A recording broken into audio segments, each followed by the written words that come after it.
My name is Wayne Armbruster. I'm in Western Kentucky. I've been in industry all my life for 40 plus years. Been working for MST for 9 years. And it's really enlightening to work with MST to see all the growth we've had and all the help that we've done for industry over the years. It's really especially interesting to me to do some training and see how people receive the training.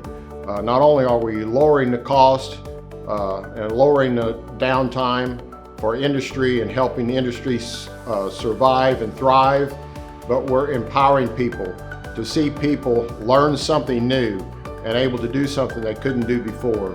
It is really enlightening to see that young person or that old person do something different and minimize their frustration at work because now they know how to do something that they didn't know before. It's very rewarding for me as well as for the student.